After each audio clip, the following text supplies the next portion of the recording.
Incredible landscapes, castles, unique architecture and art, the Highland Games, the world's largest arts festival, military parades, and enough bagpipes to last a lifetime.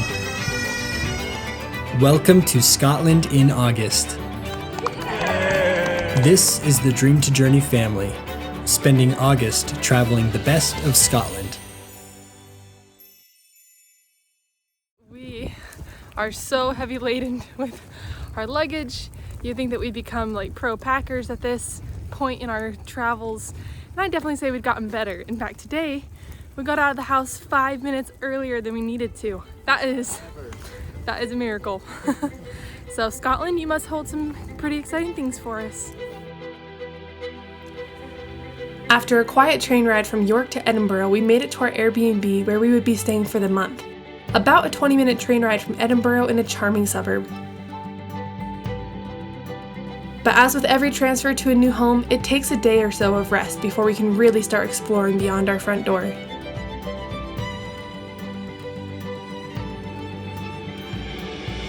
Welcome to the capital of Scotland, Edinburgh, and this is Edinburgh at its best and busiest.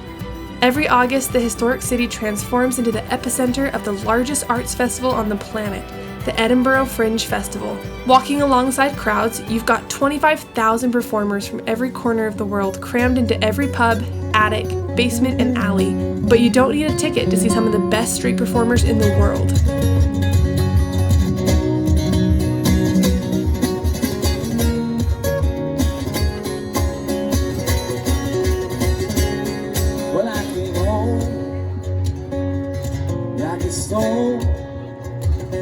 And I feel heavy into your arms.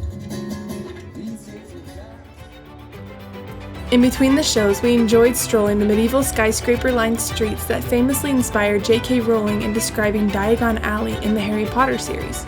J.K. Rowling wrote significant portions of the Harry Potter series in various cafes in Edinburgh. Her time in Edinburgh played a crucial role in shaping the magical world of Harry Potter, with the city's rich history and architecture influencing her writing. The medieval skyscrapers in Edinburgh, known as lands, are tall and narrow buildings that date back to the 16th and 17th centuries. These impressive structures reach up to 11 stories high, creating a dramatic skyline in the old town. Some are even open to visitors to step back in time, such as Gladstone's Land. Original decorated wooden beams still keep everything standing. And shoes to keep you from the filth of the streets below were some of our favorite highlights.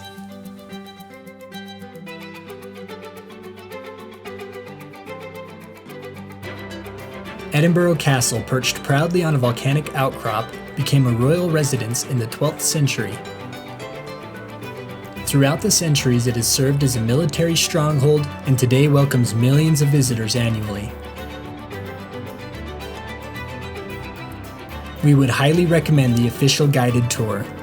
At £3.50 per visitor, it's a great value and should be booked well in advance. Guides take you to some hidden gems like the Great Hall. A wonder of medieval Scotland, the original wooden roof was completed in 1511 and is one of the most superb wooden structures in Britain.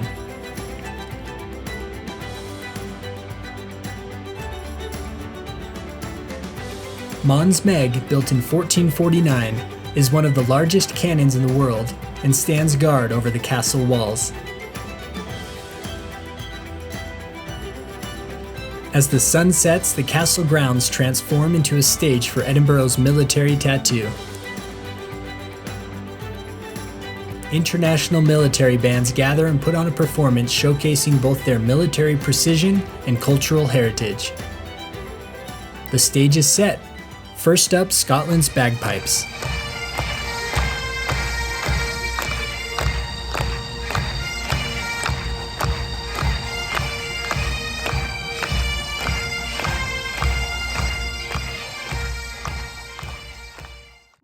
Switzerland's Alp horns are next. Trinidad and Tobago's Flair for Fun,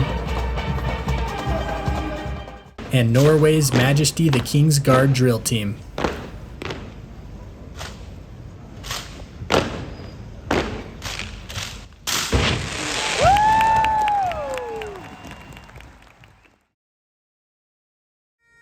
To finish off the show, the lone bagpiper plays a Scottish favourite.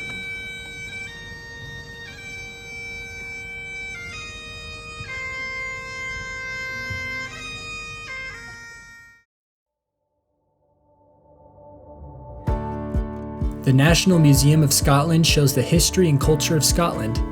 Admission is free, and the Grand Victorian Central Hall shouldn't be missed. Check out the taxidermy of Dolly the sheep, the first cloned mammal in the world. And don't miss the views of Edinburgh's Royal Mile from the rooftop. Of course, you have to catch a show at the Fringe. With hundreds of shows to choose from, this is the world's largest arts festival after all. It's not hard to find one to enjoy. We opted for a few comedy shows. Yeah, absolutely. Yeah, no, I couldn't agree more, Mary. You know, you're expandable. It's one of the... We're doing it. We're outside in the city at nighttime. Woohoo! For like 10 minutes till we have to run home and relieve our babysitters. But Edinburgh is alive and doing well at midnight. Knowing just how much Scotland has to offer travelers, we began a 4-day road trip north towards Glencoe in a rental car lovingly named Nessie for obvious reasons.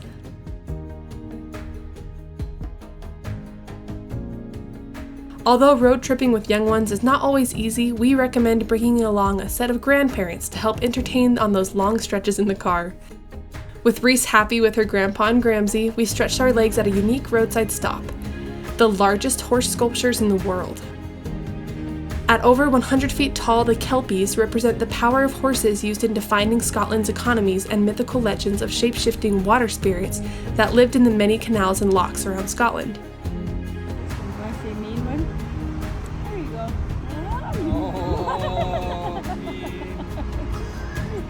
She looks over. You get that on film? Named Baron and Duke, they are modeled after two Scottish classic Clydesdale horses and were completed in 2013. Yesterday, after an amazing, beautiful drive through the Midlands up into the Highlands, where we weren't able to get hardly any footage because Reese needed some entertainment with my phone, we have made it to the city of Oban, and it is an amazing portside town, so beautiful. We wish we could take time to explore each little town we drove through, but there was only enough time to enjoy a view and throw some stones into the ocean, or take a peek at stunning manors and castles along the motorway. Oh yes. Freaking castle. But in the efforts to make the most of our views, we noticed that even with an upgraded car rental, Nessie did not offer much of a view for those sitting in the back seat, trying to soak in Scotland from the window. Although not an ideal way of traveling, we learned to laugh our way through the neck pain of peering around the headrest in front. How's Scotland?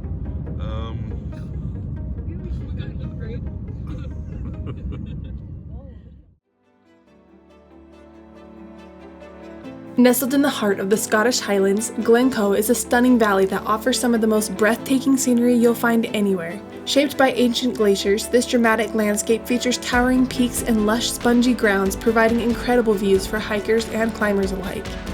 But Glencoe is more than just a pretty face. It's steeped in history and folklore with the haunting tale of the Glencoe massacre of 1692, adding a layer of intrigue to the serene beauty.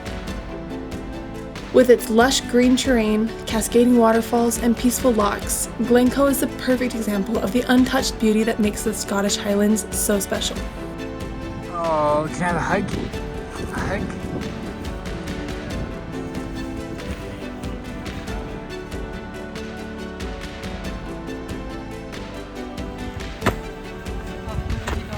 Oh my gosh, there's like... I'm probably 10 feet back and I can feel you guys shaking. Now Reese's turn.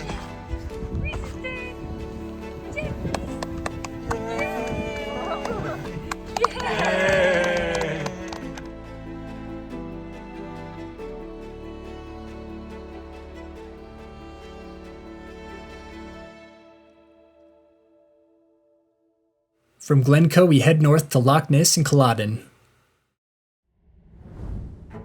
Loch Ness is truly one of the most overrated tourist stops in all of Europe. but makes for a nice place to stretch your legs and maybe try to spot old Nessie herself. The battlefield at Culloden is well worth a stop.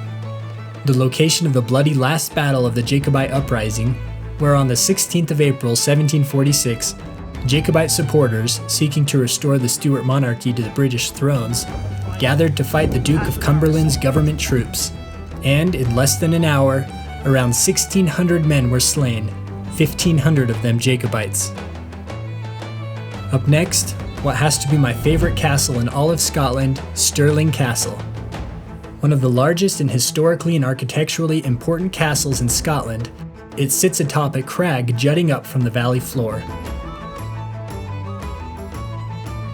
Dating back to the 12th century, it became a key military and administrative centre during the Wars of Scottish Independence.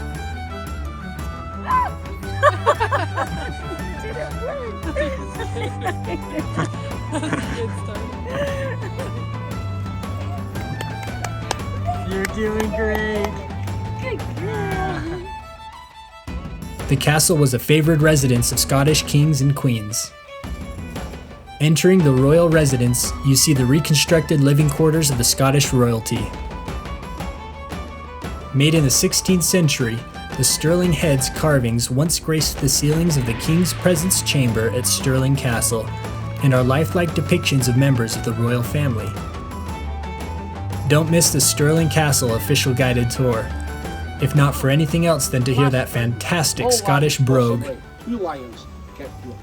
James V once given diplomatic gifts of lions, without kept his pet lions down here afterwards. We then imagine the elaborate feasts that must have taken place in the Royal Banquet Hall, and on our way out we pay our wee one a visit in prison. Reese's? Are you in jail? Oh no! You're in prison. Uh-oh, what are you gonna do? What are you gonna do? How are you gonna get out? Alright, what do you hear off in the distance? I hear some bagpipes. Let us go check yonder and see what they are.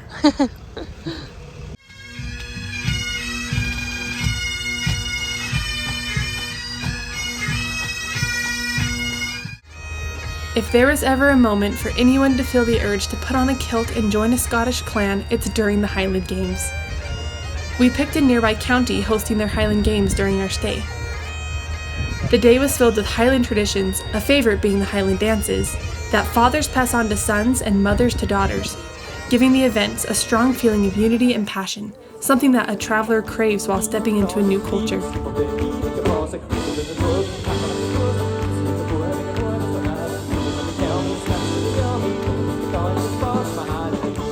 From our blanket on the hillside, we watched impressive athletes work to toss the caber, a sport that originated from soldiers flipping beams of wood across streams to make makeshift bridges quickly. Big muscles.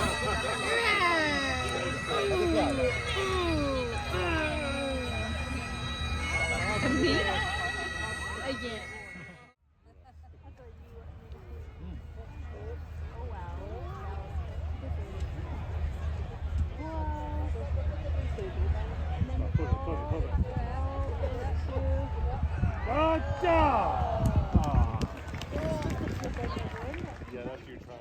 While visiting nearby Northern Ireland, we were fortunate enough to house sit in the countryside for someone that provided us with free lodging and use of her car, in exchange for caring for her house and 2 dogs while she was away on vacation, through a service called Trusted Housesitters. We stayed for 9 days, which comes to a cost savings of around $1,000.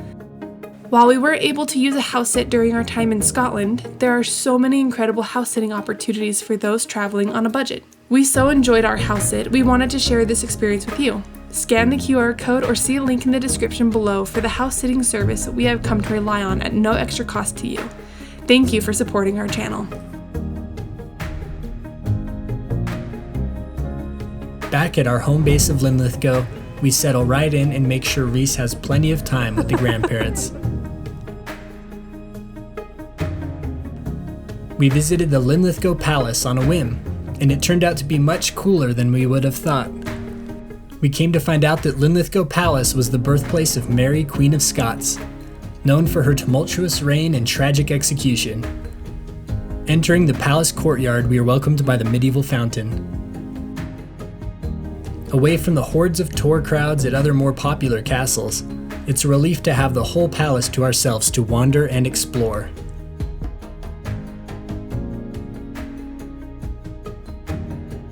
A highlight was climbing the tallest tower and taking in the dramatic scene.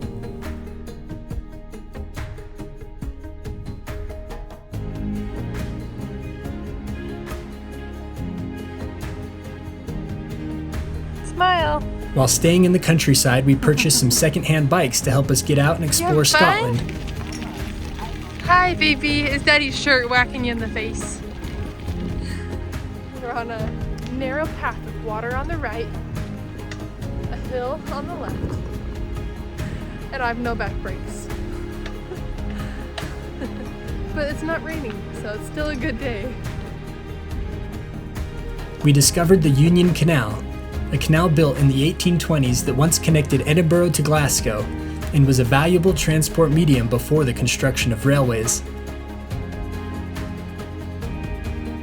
Long, narrow recreational canal boats frequent the canal waterways. The canal boasts some incredible engineering, like the Falkirk Wheel, the world's one and only boat lift. The Falkirk Wheel links the two canals more than 100 feet above, using the same power it would take to boil 8 kettles. And to finish off our day, it's time to stop for a bite.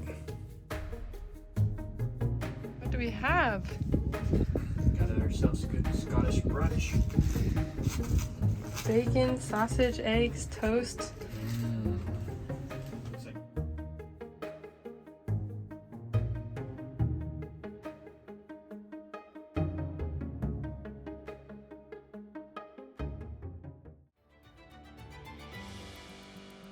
It was no surprise to us how much we enjoyed Glasgow, with its varied and unique architecture and enjoyable downtown.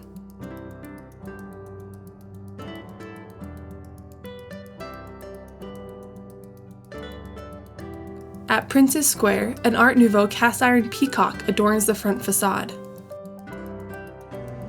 Reese, what does a lion say? Rawr. Good try. Glasgow is famous for its street art, and High Street's St. Mungo has to be our favorite. It depicts the patron saint, St. Mungo, with a robin. One of his miracles as a child was bringing a robin back to life.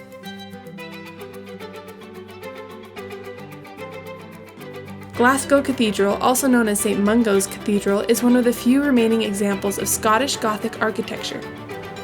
Built from the late 12th to the 15th century, it features pointed arches, ribbed vaults, and large stained glass windows.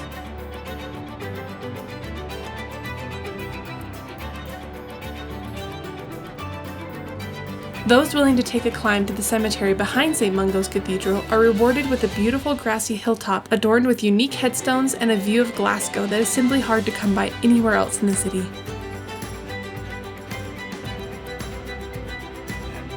Give you a big old eye. Run, Reese, run! Oh.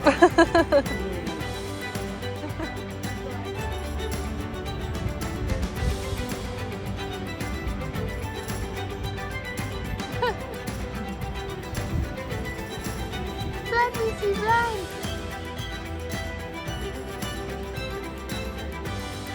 Thinking back on our month in Scotland, it all makes me smile.